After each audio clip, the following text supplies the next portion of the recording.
부분에 말씀 구절들이 있을 겁니다. 그래서 난해한 구절의 말씀들을 우리가 잘 이해하지 못하고 넘어가게 되면 우리의 그 구원에 혼란이 오는 경우가 참 많이 있어요. 그래서 제가 이제 이 부분을 조금 정리를 하고, 그리고 우리 성도님들도 신앙생활 할 때 도움이 될 것 같아서 지금 제가 계속적으로 말씀을 이어서 이제 전하고 있는데요. 지난주에는 이 부분을 말씀을 드렸어요. 우리가 성경은 비유적으로 예수님이 말씀하신 부분이 많이 있어요. 그래서 성경을 우리가 이제 읽어 나갈 때 이제 그 비유적으로 할 때 그 어법을 어떤 어법으로 썼느냐 하는 부분들도 우리가 잘 이해를 해야 된다 말씀을 드렸습니다. 그래서 예수님이 말씀하실 때도 직설적인 어법이 있고 반어적인 어법이 있어요.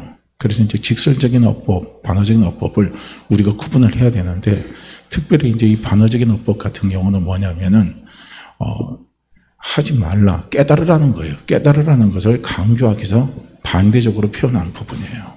근데 이제 이런 부분들을 우리가 성경을 읽을 때 제대로 잘 이해하지 못하고 있다 보면은요, 그것이 그대로 받아들이게 되면 우리가 이거 내가 또 천국 갈 수 있는가, 또 정말 하나님의 내가 자녀가 맞는가 하는 이런 부분에 대한 갈등과 혼란을 일으킬 수가 있다 하는 것을 말씀을 드렸습니다. 그런데 그 대표적인 예로 이제 오병이어 같은 경우를 제가 들어도 말씀을 드려죠. 오병이어의 사건은 사실 예수님 말씀하실 때 그 반어적인 표현이거든요. 그렇게 반어적인 표현인데 그걸 직설적인 합법으로 제자들이 받아들였을 때는 우리 힘으로 그것을 해결하려면 해결할 수가 없어요. 그건 불가능한 일입니다. 그러니까 예수님이 깨달으라는 거예요. 그것은 누가 할 수 있는, 내가 할 수 있는 일이라는 거예요. 그래서 그것을 깨닫고 오병이어를 가지고 왔을 때 예수님이 기적을 일으키시면서 모든 문제를 다 해결하신 것을 볼 수가 있다는 거예요. 우리가 또 율법 경우를 예를 든다면 주님이 뭐라 그럽니까? 율법의 가장 핵심이 뭡니까? 내 이웃을 내 몸과 같이 사랑하고, 그 다음에 뭡니까? 너희는 마음과 뜻과 목숨과 힘을 다해서 주 여호와 너희 하나님을 사랑하라, 이렇게 말씀을 하고 있습니다.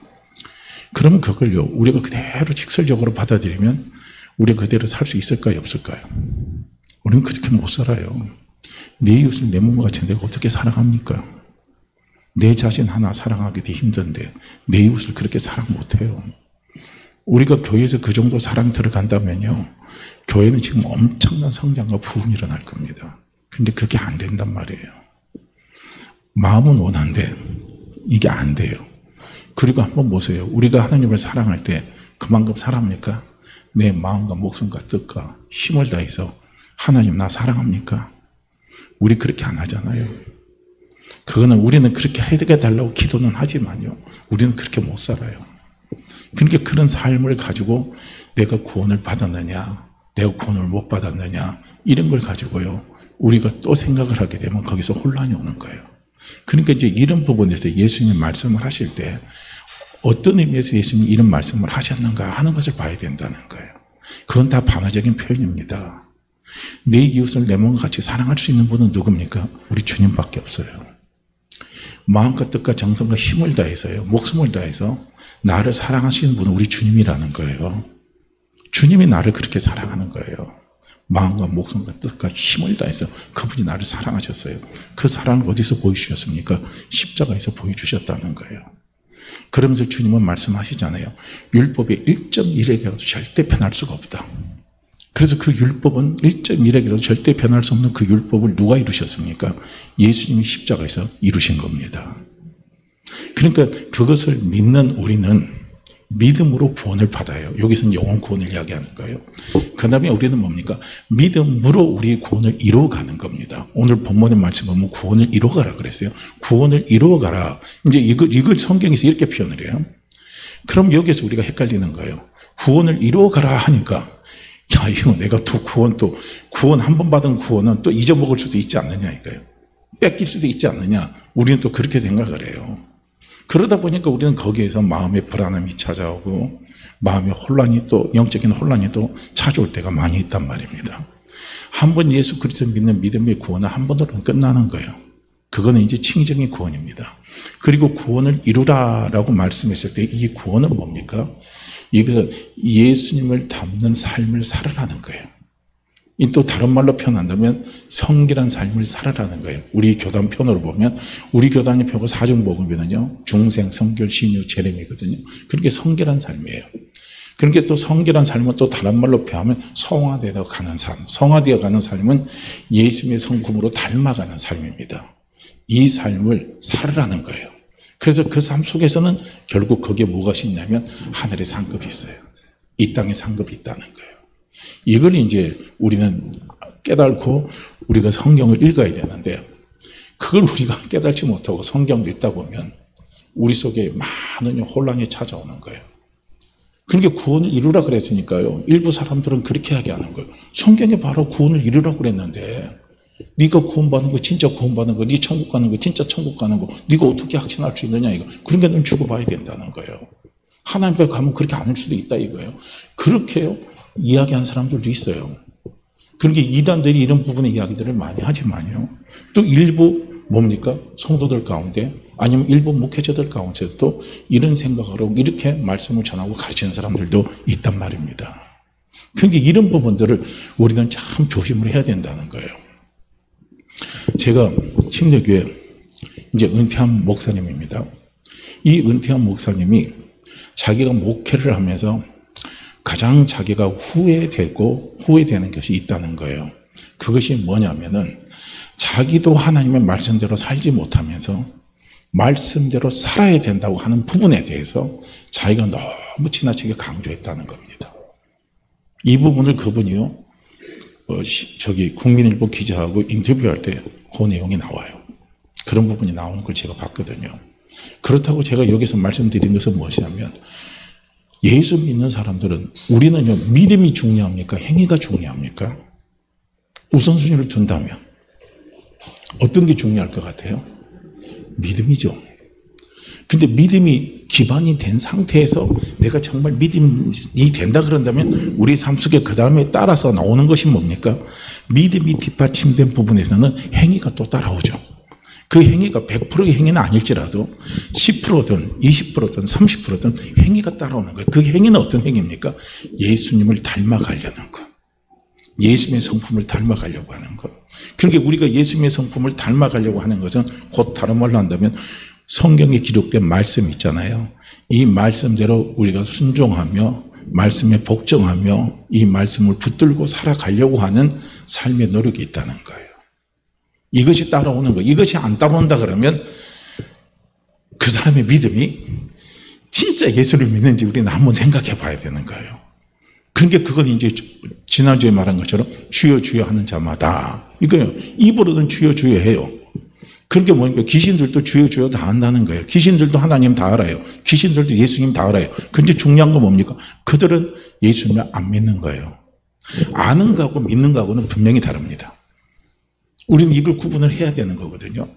그런데 이제 우리는 그렇게 분명히 믿었다면 그 다음에 행위가 1%의 변화든 2%의 변화든 10%의 변화든 변화된 행위는 반드시요 따라오게 되어 있습니다. 이게 안 따라온다면 그 믿음은 우리가 판단할 때 저도 그런 거예요. 열매를 보고 그 사람이 있잖아요. 열매를 보고 그 나무를 평가한다는 것처럼 그것 보고 어느 정도 우리는 짐작을 하죠. 그렇지만 우리는 기다 아니다 우리는 정죄하고 판단할 수는 없어요. 그건 하나님만이 하실 수 있는 거니까. 그건 우리의 권한은 아니에요. 그러나 우리는 짐작을 하는 거예요. 야, 저 사람이 정말 예수를 영접했을까? 이런 생각을 우리는 할 수는 있어요. 안 하는 건 아니고 할 수는 있어요. 그렇지만 우리는 그 판단하고 정죄할 수는 없는 거예요. 그런데 어쨌든 한번 생각은 해봐야 된다는 거예요. 그러니까 우리는 믿음과 행위적인 부분들을 그렇게 잘 구분해서요. 우리가 성경을 읽을 때 잘 읽어 나가야 된다는 거예요. 그래서 이제 구원에 대해서 성경에서 이야기할 때 구원에 대해서 분명히 구분을 해서 그것을 잘 풀어서 설명을 해줬으면 우리가 이렇게 헷갈리는 일이 없는데 그런데 성경에 보면 그 구분을 잘 안 해줬어요. 그렇기 때문에 구분을 잘 안 해줬기 때문에 우리는 성경을 읽어 나갈 때 있잖아요. 그 문맥의 흐름 속에서 아 여기서 말하는 구원이 어떤 구원인가 하는 것을 우리는 찾아내야 된다는 거예요. 깨달으면서 찾아내야 돼요. 그래서 성경에서 말하는 구원은 5가지를 표현한다고 그랬는데 제가 오늘 또 한번 말씀을 또 준비하면서 보니까 그 구원 부분이 하나를 더 추가시킨다면 6개가 될 수 있더라고요. 보니까. 그러니까 구원은 영혼 구원을 말하는 것이고, 내가 이제 영혼 구원 있죠. 죄 용서받고. 그 다음에 구원은 또 뭐냐면은 내 영이, 내 육이 죽어서 내 영이 저기 뭡니까? 천국에 가는 걸 가리켜서 구원이라고 그러는 거고요. 그 다음에 또 구원은 뭐냐? 우리의 목숨입니다. 내 육적인 목숨을 이제 구출받는 거, 병 고침 받는 거, 그걸 또 구원이라고 그러고요. 그 다음에 또 뭐가 구원이라고 그러냐면 우리가 상을 받는 거, 그걸 구원이라고 표현합니다. 그런데 이제 오늘 본문 말씀을 보게 되면 이 본문 말씀은 뭐냐면 예수 그리스도를 닮아가는 삶, 그걸 가리켜서 또 구원으로 표현하는 거예요. 그게 전부 다 보면은 원어적으로 보면 똑같은 단어로 표현을 하고 있어요. 그렇게 이제 동사로 말하면 소테리아라고 그러고 명사로 말하면 소조로 이야기합니다. 그러니까 여기에서는 다 소조로 이야기하는 거예요. 그러니까 구원이 이렇게 다양하게 표현이 되어 있어요. 그렇게 다양하게 표현된 이 구원을 우리가 문맥의 흐름을 따라서 그걸 잘 이해하지 못하고 소화하지 못하게 되면 우리는 구원의 문제에 대해서 혼란이 와버리는 거예요. 그러면 거기에서 우리는요, 이단이 온다든지 이상한 사람들이 와가지고 우리의 영혼을 도둑질을 하기 위해서 이런 말씀 갖고 들이대고 움직이면요, 우리가 거기에서 정리를 못하게 되면 우리는 또 혼란이 오는 거예요. 그 혼란이 오고 그리고 마귀에게 우리는 휘둘릴 수밖에 없다는 겁니다. 이걸요, 우리는 다시 한번 잘 생각하시면서 우리는 말씀을 읽어나가야 돼요. 그래야 똑같이요, 어떻게 합니까? 사도 바울이 똑같은 서신서를 썼는데 어떤 데는 분명히 구원은 하나님의 선물이라 그랬는데 또 어떤 면은 읽다 보면은요, 오늘 같은 경우도 구원을 지키라 그랬으니까 이거 정말 내가 받은 구원이 이게 정말 확신한 구원인가? 이제 이런 부분에서 또 부딪히는 게 오는 거예요. 이게 이해가 안 되면. 그러니까 똑같은 사람이 있었는데 똑같이 왜 이게 다르냐 이거예요. 근데 실제로 다른 게 아니거든요. 한 맥에서 흘러가는 거예요. 그런데 그건 뭐냐면 구원이라는 부분에 대해서 우리가 이해를 잘 못했기 때문에 생기는 현상입니다. 그래서 오늘 이 본문 말씀 같은 경우도요, 상당히 이 부분을 가지고도 어떻게 합니까? 구원은 행위가 있어야 된다. 우리가 행위가 바르지 못하면 천국에 못 갈 수 있다. 이렇게 가르치는 사람들도 있단 말이에요. 그 사람들이 이런 성경 구절을 가지고 우리에게 이야기하는 거예요. 그러니까 저는 엊그제 제가 인터넷을 봐서 그랬는지 어디서 제가 봤어요. 아, 이런 좋은 책이 나왔구나 하는 걸 봤어요. 제가 왜 이 부분을 다루려고 하냐면 요즘에 보면은 행위 구원에 대해서 너무 강조하는 사람들이 많아요. 이런 분위기가 많이 흘러가요. 그렇다고 해서 절대 행위에 대해서 제가요, 무관심해서는 안 되는 거예요. 행위는 상당히 중요합니다. 왜냐하면 우리가 행위가 따라와야 하나님 우리에게 주신 믿음의 복을 누리니까. 내가 아무리 믿는다고 하면서 행위가 따라오지 않으면요, 우리는 하나님 주신 복을 누릴 수가 없어요. 이제 이런 부분에서 우리는 연관돼서 봐야 되는데, 근데 그게 이제 영혼 구원 문제 같고 천국 가는 문제 가지고 이렇게 다루는 부분들이 많이 나오더라고요. 그런데 감사하게도 어떤 한 분이 책을 썼더라고요. 우리의 구원에 대해서 지금 저하고 제목이 비슷해요. 그 구원의 문제에서 혼란케 하는 부분에 대한 그 성경 구절 나오는 부분들을 명확하게 정리를 해갖고 책 한 권으로 냈더라고요. 그래서 제가 다음에 이제 그 책을 제가 이제 구입을 해가지고 우리 성도들한테 한 권씩 다 나눠드릴까 하는 생각도 하고 있습니다. 그건 꼭 가지고 있어야 돼요. 꼭 필요한 것들입니다. 특히 마지막 시대랑에서 달려갈 때는요, 이게 더 필요한 거예요. 우리의 믿음을 굳건하게 하는 것은 은혜로 우리의 믿음이 굳건해지는 거예요. 근데 내 믿음이 자꾸 굳건해지는 행위로 굳건해지려면 우리의 믿음은 오히려 더 흔들립니다. 믿음이 더 흔들려요. 우리의 믿음은 은혜 안에서 굳건해지고 행위로 자꾸 내 믿음을 뭔가를 확인하려고 그러면요, 우리의 믿음이 자꾸 흔들려요. 그걸 엄청난 차이를 아마 많이 느낄 겁니다. 신앙생활 하면서 해오신 분들은 그걸 많이 느낄 거예요. 저 역시도 그렇게 많이 느꼈으니까요. 예를 들어 보세요. 두 마음을 품지 마라 이거예요. 그러면 두 마음 품고 기도하면 응답 못 받는다. 야고보 사도가 그렇게 이야기했잖아요. 야고보서에서. 그러면 한번 보세요. 우리가 기도하는데 두 마음 품어요, 안 품어요? 기도해놓고 이거 응답될까 안 될까? 이거 벌써 두 마음이잖아요. 그럼 벌써 거기서부터 우리가 흔들리는 거예요. 그럼 내가 기도 응답에 대한 확신이 없는 겁니다. 그러니까 그런 부분들을 자꾸 행위적으로 연결시켜서 가면 안 된다는 거예요. 이 부분이요. 우리는 약하기 때문에 기도하다가 의심할 수도 있어요. 우리는 부족하기 때문에 기도하다가 기도가 될까 안 될까요? 우리가요, 갈팡질팡할 때도 있습니다. 우리가 약하기 때문에. 그러나 하나님은 우리의 마음을 아신다는 거예요. 내 마음을 그분이 헤아리신다는 거예요. 그러니까 우리는 약할 때 약한 거 고백하는 거예요. 하나님, 제가 기도하는데 의심이 자꾸 들어옵니다. 하나님, 제가 기도하는데 이런 부분에 약함에서 자꾸 흔들립니다. 그렇지만 하나님이 제가 응답하는 거 반드시 하나님이 지켜줄 줄 믿습니다. 그리고 또 그것이 자꾸 의심이 들어올 때는 어떻게 합니까? 소리를 크게 지르면서 또 기도하잖아요. 주여 주여 자꾸 크게 외치면서 기도하잖아요. 그러다 보면요, 성령께서 도와주셔서 우리 속에 기도 응답에 확신을 팍 주시면은 우리 마음에 평안이 오면서 뭔가 또 성령의 감동이 오면서요, 그 문제에 대한 해결이 이루어지는 것을 우리는 다 경험하고 있잖아요. 그러니까 그게 우리의 행위로 하나님 앞에 온전해질 수는 없어요. 우리가 온전해지는 것은 행위는 좀 불완전하다 할지라도 중요한 것은 뭡니까? 성령이 도와주시는 은혜와 감동으로 우리가 서서 달려나갈 수 있는 것이지 행위로 온전해질 수는 없다는 거 기억하셔야 됩니다. 그래서 이제 오늘도 구원을 이루라라고 이렇게 이제 오늘 이제 본문 말씀에 이렇게 되어 있어요. 근데 이 부분을 제가 찾은 주석에서는 이 부분이 어떻게 되는지 제가 그대로 한번 읽어 드릴게요. 여기서는 그리스도를 영접하는 순간 믿음으로 얻어지는 칭의적인 측면에서의 구원을 말하는 것이 아니라, 그렇죠? 예수 믿으면 이거는 영혼 구원을 이야기하는 거죠. 칭의적인 구원. 말하는 것이 아니라 성령으로 성결케 되어가는 성화적 측면에서의 구원 및 종말론적 측면에서의 구원을 말한다. 따라서 구원을 이루라는 말은 빌립보 교회가 완전한 모습을 이룰 때까지 이기심이나 불화 등을 없애고 영적 성숙을 위해 힘쓰라는 의미로 해석이 될 수 있다. 이렇게 되어 있어요. 영적 성숙입니다. 그런데 우리 믿음의 사람들은 영적으로 성숙하는데 그 영적 성숙이 다른 말로 표현한다면 그게 성결이에요. 그게 성화되는 삶이고요. 그게 예수님을 닮아가는 삶입니다. 이것이 또 다른 말로 표현한다면 복음 안에서 살아가는 삶이에요. 이 삶이 믿음이 있다면 이 삶이 따라와야 된다는 거예요. 이 삶이. 그래서 복음 안에 삶, 예수를 닮아가는 삶, 성화된 삶, 성결된 삶, 이 삶에는 뭐가 있냐면 상급이 있다는 거예요. 하늘의 상이 있어요. 이제 이 부분이 이제 우리가 이제 12절 말씀에 보면 그러므로라고 이렇게 써 있어요. 빌립보서 2장 12절에 보면 그러므로 이렇게 되어 있는데, 이 그러므로라는 것은 결론적인 부분을 이야기하는 거예요. 어떤 부분에 대한 결론을 이야기하냐면 거기 보면은요, 이 부분이 나와요. 빌립보서 2장요 8절부터 말씀을 보게 되면,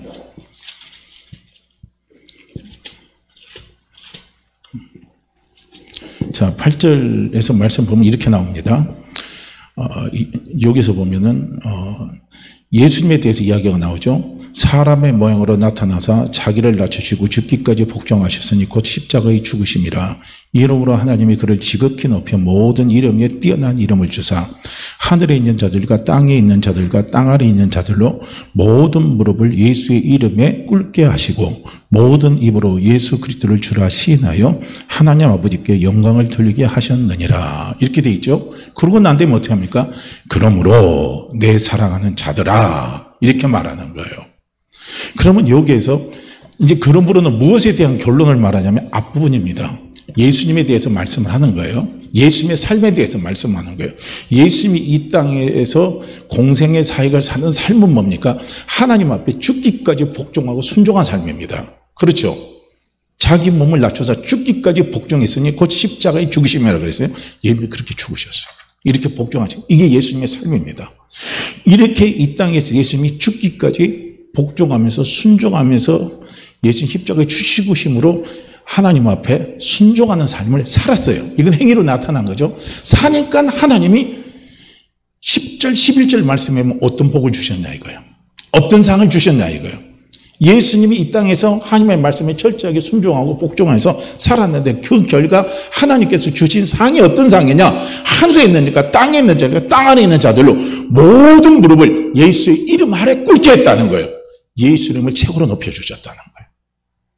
그렇게 땅, 아래, 위 전부 다 예수 이름만 되면 전부 다 어떤 존재든 예수 이름 앞에 무릎을 꿇게 다 해버린 거예요. 그래서 예수 이름에 능력이 있는 거예요. 그래서 오늘 우리도 기도할 때도 예수의 이름으로 기도할 때 그 기도에 능력이 있는 것이고요. 우리가 영적 싸움을 할 때도 예수의 이름을 가지고 싸움할 때요, 영적인 능력이 있는 거예요. 다 이기는 거예요. 그러니까 어떤 흑암의 세력, 어떤 사망의 세력도요, 예수의 이름 앞에 무릎을 꿇게 되어 있고요. 예수의 이름을 부르는 자를 건드릴 수가 없어요.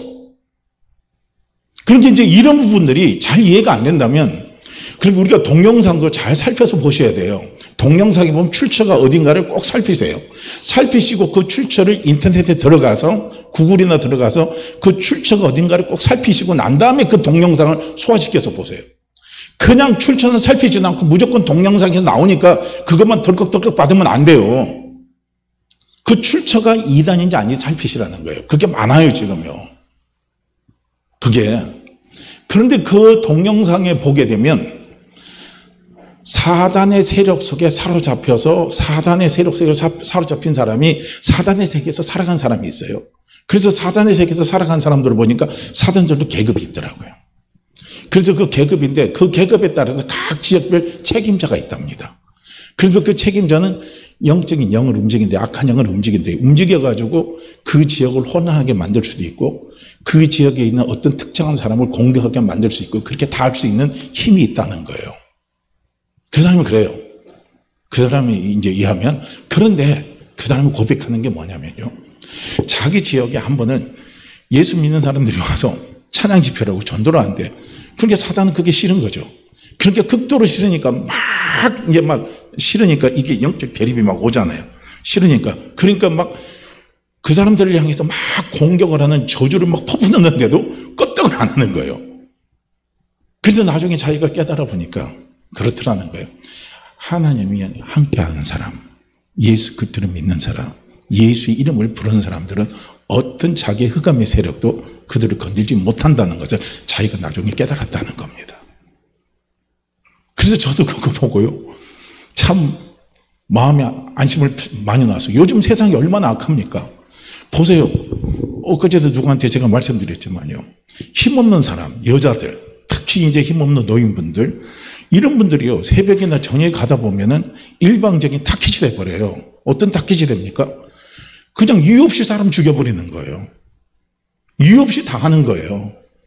그리고 우리 아이들이 이유 없이 당하고 이유 없이 이제 타켓이 되고 이런 거 보면은요, 우리가 세상 살아가는 것이 얼마나 불안합니까?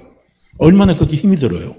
왜냐하면 혹시 내가 그래 타켓이 될 수 있고, 우리 아이가 그렇게 될 수도 있고, 우리 남편이 그렇게 될 수도 있고, 우리 어머니가 그렇게 될 수도 있다는 막 이런 두려움이 우리 속에 쫙 몰려오잖아요. 그럼 우리는 이 세상 험하니까 하루하루 살아가는 게 너무 힘이 드는 거예요. 두려운 겁니다. 그런데 딱 보니까 분명히 사도 바울이 뭐라고 말합니까? 이 세상의 싸움은 혈과 육의 싸움이 아니라 그랬어요. 어떤 싸움입니까?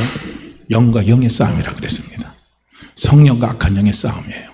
그의 영적인 존재가 분명히 존재하고 있다는 사실을 사도 바울은 우리에게 가르쳐 줍니다. 바로 그거거든요. 우리 안에 하나님의 영이 계시잖아요. 우리 안에 예수 그리스도의 영이 계십니다. 그 영이 계시니까 우리를 못 건드는 거예요. 그런 게 분명히 예수님이 이 땅에, 인간의 몸으로 이 땅에 오셔서 죽기까지 하나님 앞에 순종하는 삶을 살았어요. 이건 행위로 보인 거죠. 그 순종하는 삶을 이렇게 사니까 하나님이 어떻게 합니까? 예수님에게 구원을 주신 거예요. 어떤 구원을 주셨느냐? 모든 이름에 뛰어난 이름을 주시는 상을 주셨다는 거예요. 그러니까 여기서 구원을 이루라라고 말하는 것을 우리는 재해석을 한다면 어떤 해석을 하냐면 하늘의 상을 바라라 이거예요. 예수님을 닮아가는 삶을 살아라 이거예요. 이것이 이렇게 써놓으면요, 우리가 이해가 쉬운 거예요. 그렇죠. 얼마나 이해가 쉽습니까? 근데 그것을 구원을 이루라 이렇게 써놨으니까 이해하기가 어려운 거예요. 너무 차이가 많이 나잖아요. 우리가 생각하는 거하고는. 그게 아니란 말이죠. 이걸 우리는요, 볼 수 있어야 된다는 거예요. 그래서 예수님이 우리가 뭐 보면 10절에서 11절 말씀을 보면 예수님이 영원 구원 받았다는 내용은 하나도 없잖아요. 예수님이니까 하나님께 상을 받았어요. 상을 받았습니다. 모든 이름이 뛰어난 이름으로 예수님이 상을 받으셨고요.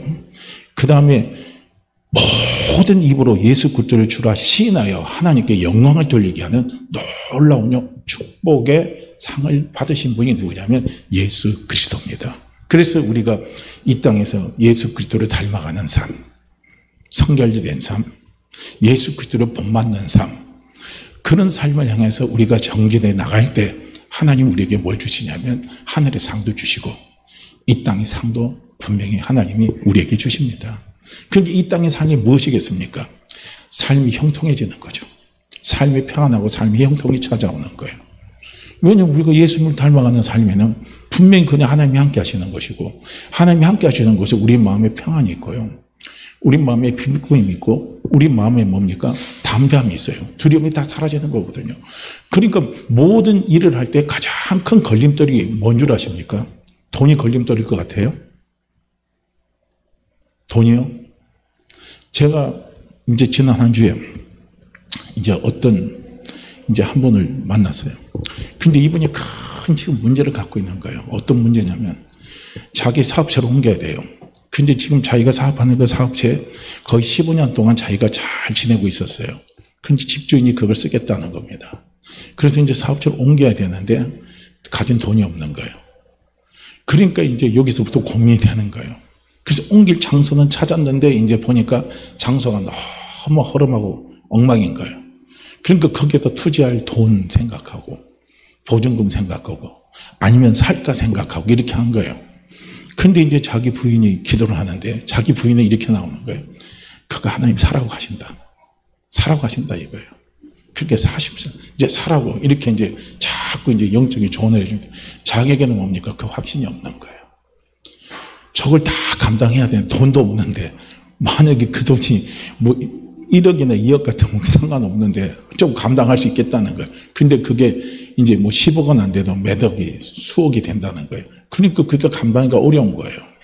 말하는 사람 쉽지만 자기는 결단하려니까 너무 어렵고 힘이 들다. 이렇게 이제 이야기하면서 막 이제 고민하는 걸 제가 봤어요. 근데 이제 그분한테 가지고 있는 두려움이 있어요. 그 두려움이 뭐냐면 물질이 없어갖고 내가 감당하려고 하는 두려움입니다. 내가 감당하려고 하니까 두려움이 찾아오는 거예요.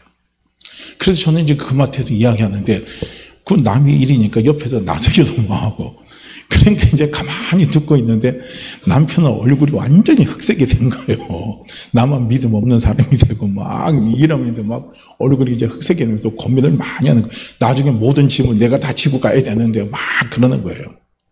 그래서 제가 이제 하다가 그랬어요. 그럼 옆에 있는 사모님이 그 응답 받았으면 사장님도 사모님 응답 바탕으로 해서 일주일 작전기도 한번 해보세요. 작전기도 하고 뭔가 확신이 딱 오면은 그 다음에 딱 생각하지 말고 죽으면 죽으리라고 맡겨놓고 결단하고 한번 가보세요. 그렇게 했어요. 근데 중요한 건 뭐냐면 우리가 죽으면 죽으리라 할 때는요, 그때는 두려움이 사라지는 거예요. 두려움이 사라지는 겁니다. 그러니까 항상 하나님이 큰 일을 하는 사람들에게, 하나님의 큰 일을 맡기는 사람에게 하나님이 항상 우리에게 주시는 마음이 어떤 마음이냐면 두려워하지 않는 마음이에요. 이 두려워하지 않는 마음은 다른 말로 하면 능력의 마음이라는 거예요. 이 마음을 주시는 거예요. 하나님이 모세를 사용하실 때도 모세 속에 있는 두려움을 싹 없애버렸잖아요. 없애주셨어요. 나는 시골 노인이니까 하나님을 못합니다.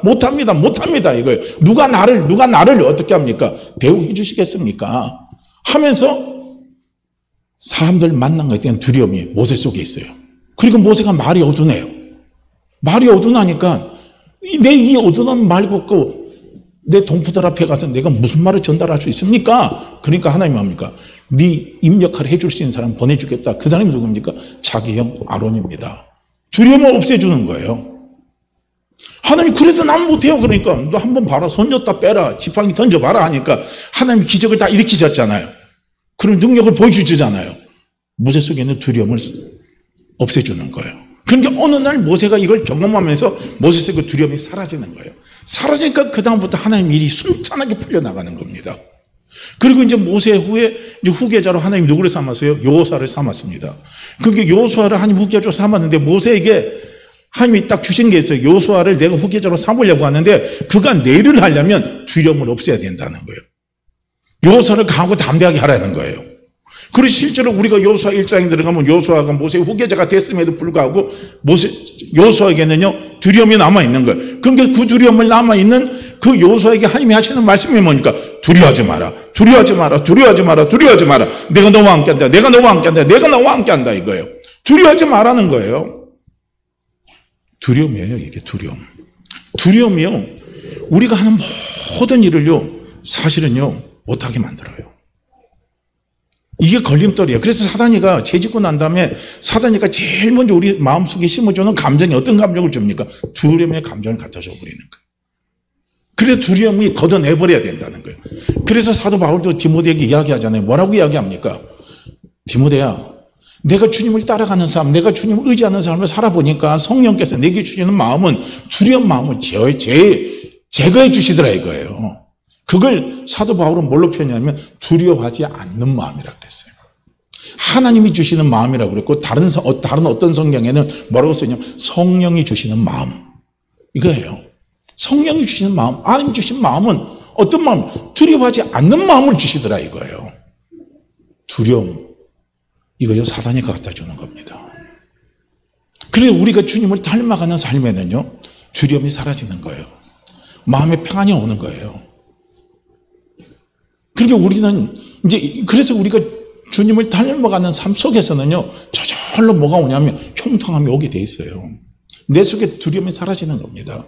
우리가 주님을 닮아가는 삶을요 우리는 너무 어렵게 생각하지 마세요. 막 너무 거창하게 생각하지 마세요. 내가 주님을 닮아가는 삶, 우리가 주님을 닮아가는 삶은 너무 거창한 게 아니에요. 우리가 성결한 삶을 살아가는 건 너무 거창한 게 아니에요. 넘어졌다가 다시 일어서서 주님 바라보고 달려가는 게 그게 주님 닮아가는 삶입니다. 그걸 너무 거창하게 생각하지 마세요. 너무 막 크게 생각하면요 우리는 그 삶이 너무 힘이 들어요. 넘어지고 자빠지고 넘어지고 자빠지고 중요한 것은 뭡니까? 일어서는 거예요. 일어서는 거예요. 어떻게 일어섭니까? 내가 다시 주님 닮으려고 일어서는 거예요.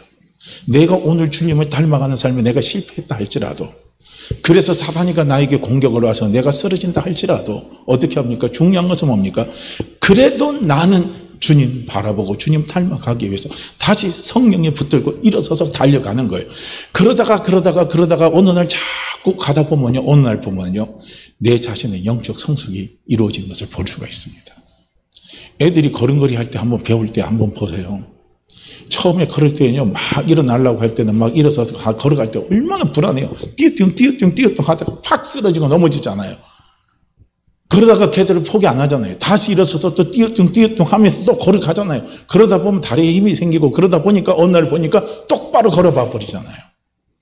성결한 삶은 그런 삶입니다. 오늘 내 삶이 냄새나는 삶이라 할지라도 그 냄새나는 삶을 주님 앞에 내놓고 성령의 인도하심을 구하면서요. 그러면서 어떻게 합니까? 주님의 향기가 나를 통해서 자꾸 나타날 수 있기를 우리는 사모하면서 다시 포기하지 않고 다시 일어서서 달려가는 거 그것이요 주님을 닮아가는 삶이고 그게 성결한 삶이고요 그게 우리의 구원을 이루어가는 삶입니다. 주님은 우리에게 너무 거창한 것을 요구하지 않아요. 그러니까 주님 말씀하잖아요. 너희가 지극히 작은 것에 충성하면 그랬거든요. 지극히 작은 거예요. 정말이에요. 제가 한강 근원수, 낙동강 근원수 있잖아요. 한 번은 제가 물에 대해서 관심이 많아가지고 그 물 근원을 찾으러 한번 가봤어요.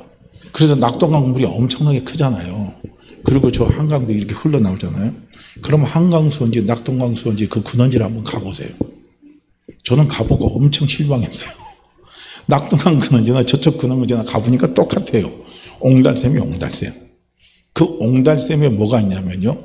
그냥 물이요. 퐁퐁퐁퐁퐁 물만 쏟아나요. 다른 거 없어요. 옹달샘이 요만해요. 크지도 않아요. 요 정도밖에 안 돼요. 딱 가면. 이게 수원지래요.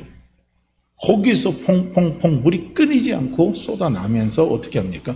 계속 물이 흘러가니까 그게요. 이제 계곡이 이루고 계곡이 천이 되고 그러면서 이제 이게 강이 돼가지고 바다로 쫙 흘러가더라고요. 중요한 것은 뭡니까? 퐁퐁퐁 흐르는 거예요. 이거예요. 그러니까 우리의 주님을 닮아가는 우리의 시작은요. 거기서부터 하는 거예요. 넘어지지 않고 다시 일어서는 거. 그게 퐁퐁퐁 하는 겁니다. 거기다가 퐁퐁퐁 하는 곳에 계속 보세요. 흙탕물을 막 갖다 넣어 조금 있으면 다시 하얗게 돼요.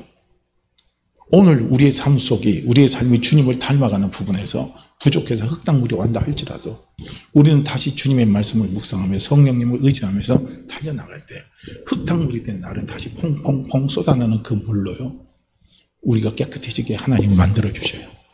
그래서 자꾸 그 물을 우리가 먹고 그 물을 마시고 그 물을 우리가 그물과 함께 하다 보면요, 어느 날 나도 모르게 보면은요, 나도 모르는 사람으로 변화가 되어버리는 거예요. 그 변화가 너무나 아름다운 변화입니다. 그 아름다운 변화를 사도 바울은 경험했기 때문에 디모데후서 1장 14절에 뭐라고 표현했냐면, 디모데야, 내가 복음을 경험해 보니까 이 복음은 너무나 아름다운 것이더라. 너무나 아름답다는 거예요. 저는 복음, 사도 바울이 고린도전서나 이런 데 보면 능력으로 표현을 많이 했는데요, 디모데후서에서는 복음은 아름다운 것으로 표현했어요. 참 너무 놀랍잖아요. 죽음을 앞둔, 순교를 앞둔 사도 바울이 복음에 대해서 그렇게 표현합니다. 복음은 너무나 아름답다.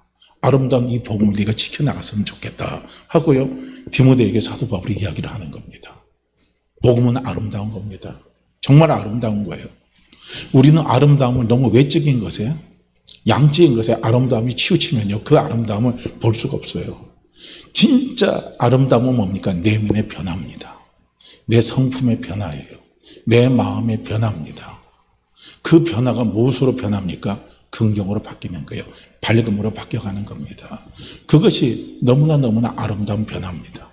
아무리 몸무게가 120kg 나갔다가 이 사람이 60kg 싹 빠지고 날씬했다 할지라도요, 순간적인 아름다움이 있을 수는 있지만요, 그 사람의 내면의 변화가 없다면 그건 아름다움이 아니에요. 사람들이 아름다움을 안 봅니다.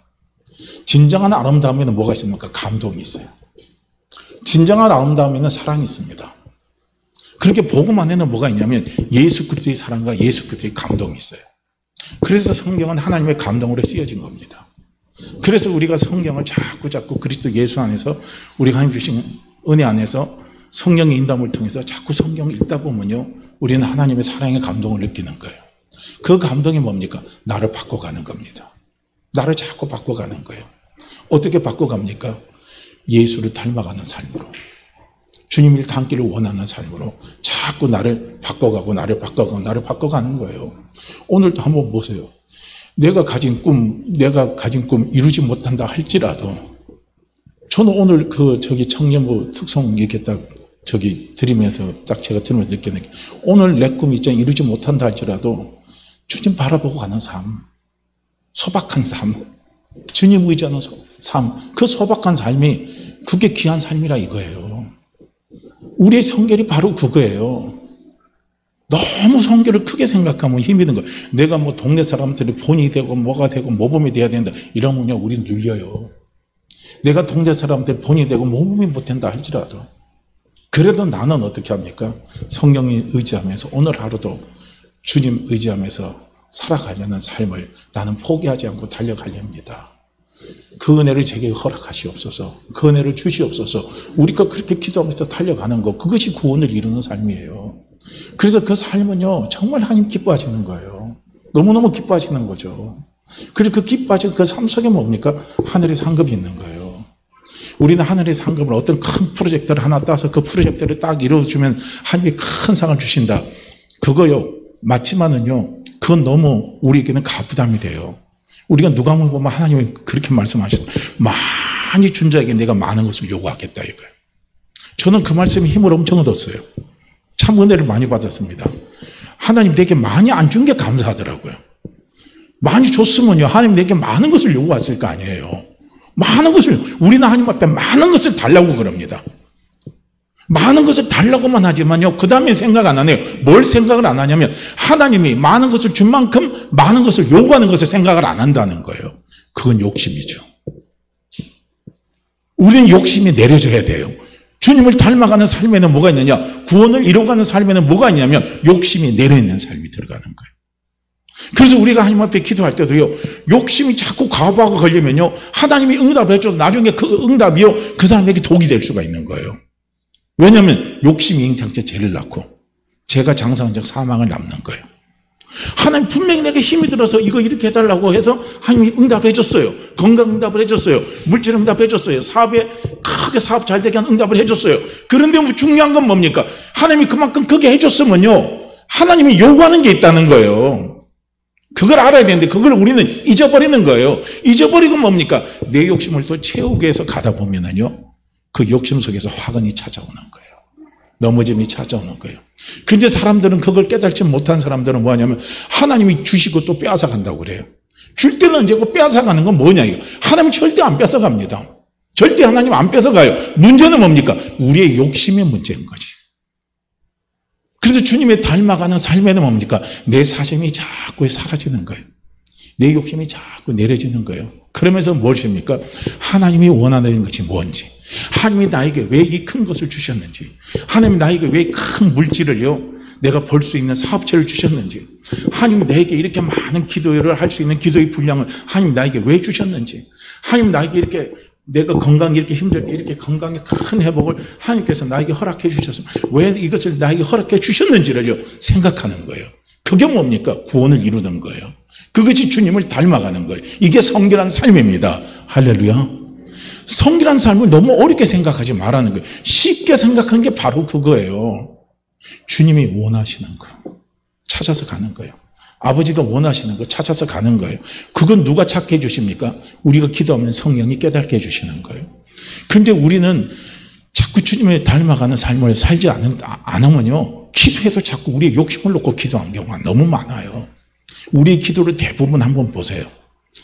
주님의 필요를 채우기 위해서 드리는 기도보다는 우리의 욕심을 채우기 위해서, 우리의 허기진 것을 채우기 위해서요 우리는 하나님 앞에 드리는 기도가 참 많을 겁니다. 그게 많아요. 그런데 주님의 닮아가는 삶 속에는 우리 기도 내용이 달라집니다. 하나님 제게 이렇게 감당 못할 큰 은혜를 주셨는데, 이 복을 주셨는데 이 복을 제가 어떻게 써야 되겠지요? 어떻게 사용해야 될까요? 어떻게 사용할 수 있는 이 방법을 가르쳐 주세요. 하나님 원하는 것이 무엇이 있습니까? 그것을 이루어드리겠어요. 이제 이것이 진짜 이제 아브라함이 하나님 앞에 첫 번째 제가 했을 때 의롭다함을 받았다 할 때 있잖아요. 그 의롭다함입니다. 그 영혼권이 아니에요. 하나님 앞에 인정을 받는 거예요. 야, 진짜 내가 너한테 상을 줘도 충분할 만한 사람이구나. 그래서 하나님이 아브라함에게 상을 줬잖아요. 바로 그거예요. 그것을 하나님 앞에 우리가 인정받는 거예요. 그 인정받으면요, 하나님 우리에게 베풀어 주신요, 그 축복은 상상할 이상으로 아마 그 축복이 엄청날 겁니다. 근데 그 축복의 시작이 어디서 멈춥니까? 작은 것에부터 시작하는 거예요. 지금 내가 가진 거 없다고 하지 말고 작은 것에서, 아까 물 근원이 나올 때도요, 퐁퐁퐁퐁 물 근원이 끊이지 않고 쏟아 나올 때 그게 나중에 낙동강물을 흐르고 그게 바다로 흘러가듯이요. 물 근원입니다. 물 근원은 지극히 작은 거예요. 그래서 우리가 지극히 작은 게 뭐겠습니까?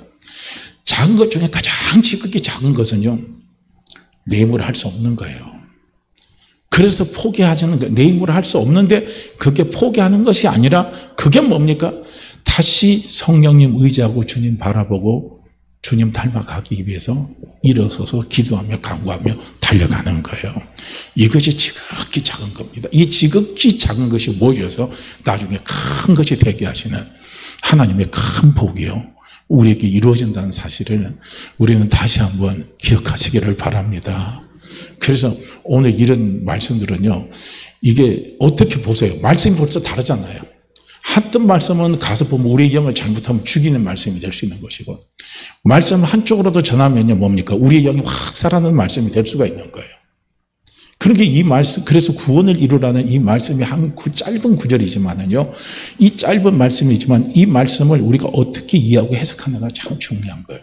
그 이해의 해석을 우리는 뭡니까? 구원은 끝까지 지켜봐야 된다 이거예요. 끝까지 지켜봐야 된다. 그거.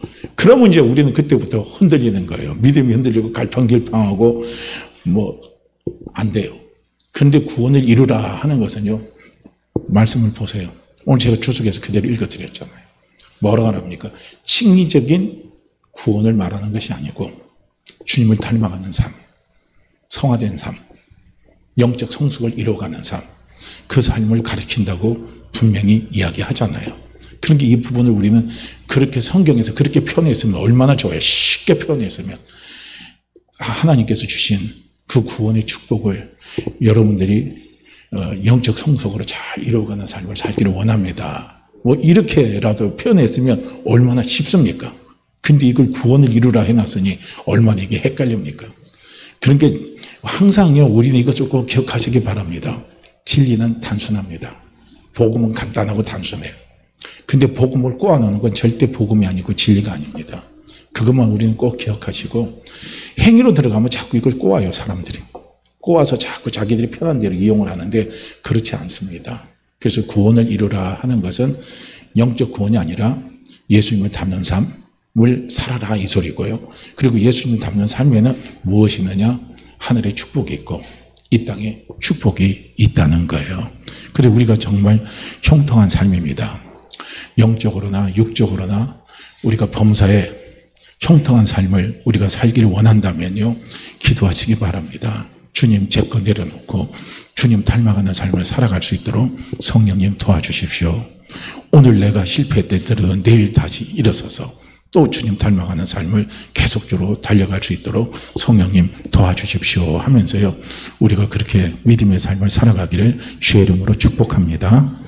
자, 우리 함께 같이 이제 기도합니다. 말씀 읽고요. 우리 12절 말씀 함께 읽습니다.